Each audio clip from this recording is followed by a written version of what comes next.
নমস্কার বন্ধুরা, আজকের এই ভিডিওটি খুবই গুরুত্বপূর্ণ।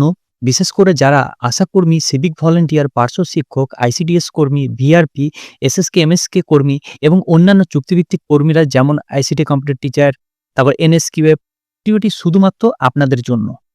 আজকের এই ভিডিওতে আমি আপনাদের সঙ্গে শেয়ার করব মুখ্যমন্ত্রী ঠিক কি বলেছেন চুক্তিভিত্তিক কর্মীদের নিয়ে। কারা কারা ভাতা বৃদ্ধির আওতায় আসছেন, সম্ভাব্য ভাতা কত হতে পারে, কবে নাগাদ ঘোষণা ও জিও আসতে পারে বলে মনে হচ্ছে, এবং এই সিদ্ধান্তের পেছনে আসল কারণটা কি। তাই ভিডিওটি প্রথম থেকে শেষ পর্যন্ত অবশ্যই দেখবেন। যদি আপনি এই চ্যানেলে নতুন হয়ে থাকেন, অবশ্যই ভিডিওতে একটি লাইক করবেন এবং সাবস্ক্রাইব করে রাখবেন পরবর্তী আপডেটের জন্য। বন্ধুরা, আপনারা সবাই যেটা জানেন, দীর্ঘদিন ধরেই রাজ্যের চুক্তিভিত্তিক কর্মীরা চরম বঞ্চনার শিকার। একবার ভেবে দেখুন, সিভিক ভলেন্টিয়াররা পুলিশের মতোই কাজ করেন, পার্শ্ব শিক্ষকেরা একজন স্থায়ী শিক্ষকের মতনই ক্লাস নেন, আশাকর্মীরাও স্বাস্থ্য দপ্তরের মেরুদণ্ড, আইসিডিএস কর্মীরা মা ও শিশুদের যত্নে গুরুত্বপূর্ণ ভূমিকা নেন, আর ভিআরপি এবং এসএসএম কর্মীদের কাজের পরিধি দিন দিন বেড়েই চলেছে, কিন্তু পারিশ্রমিক মাত্র 5,000, 10,000, 12,000 টাকা। এই টাকায় আজকের দিনে কি সংসার চলে? একেবারেই না। আসি সবচেয়ে গুরুত্বপূর্ণ জায়গায়।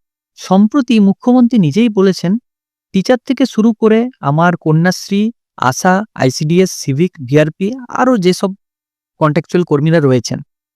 বন্ধুরা, খেয়াল করে শুনুন, এই প্রথম চুক্তিভিত্তিক কর্মীদের নাম ধরে ধরে মুখ্যমন্ত্রী সম্বোধন করলেন, আর সবচেয়ে বড় কথা, তিনি বললেন আমার। এটাই কিন্তু ইঙ্গিত দেয় সরকার নরম হয়েছে, ভাতা বৃদ্ধির বিষয়ে গ্রিন সিগন্যাল আসতে চলেছে। নবান্ন সূত্রে আমাদের কাছে যে খবর এসছে তা হলো অত্যন্ত গুরুত্বপূর্ণ। 1 নম্বর, পার্শ্ব শিক্ষকদের ভাতা বৃদ্ধি ফাইলে ইতিমধ্যেই মুখ্যমন্ত্রী সই হয়ে গেছে। খুব শীঘ্রই জিও প্রকাশের সম্ভাবনা, এটা কিন্তু একটি সূত্র মারফত জানা গিয়েছে। আপনাদের কাছে যদি এই সংক্রান্ত কোনো আপডেট থাকে, অবশ্যই সেটা কমেন্ট বক্সে জানাবেন। আমাদের কাছে পাওয়া তথ্য অনুযায়ী পার্শ্ব শিক্ষকদের প্রায় 15,000 টাকা প্লাস বেতন হতে চলেছে। আশাকর্মীদের ভাতা প্রায় 15,000 টাকা হওয়ার সম্ভাবনা রয়েছে। সিভিক ভলেন্টিয়ারদের 15 থেকে 18,000 টাকার কিন্তু একটা রয়েছে। আইসিডিএস কর্মীদের 20 থেকে 25,000 টাকা পর্যন্ত কিন্তু ব্যাপার একটা রয়েছে। ভিআরপি এবং এসএসএম কর্মীদের কাজের পরিধি অনুযায়ী সম্মানজনক ভাতা বৃদ্ধির সম্ভাবনা কিন্তু একটা রয়েছে। এটা শুধু সংখ্যা নয় বন্ধুরা, এটা সম্মানের প্রশ্ন আসবেই, হঠাৎ সরকার কেন এত নরম হলো? কারণটা কিন্তু একদমই পরিষ্কার।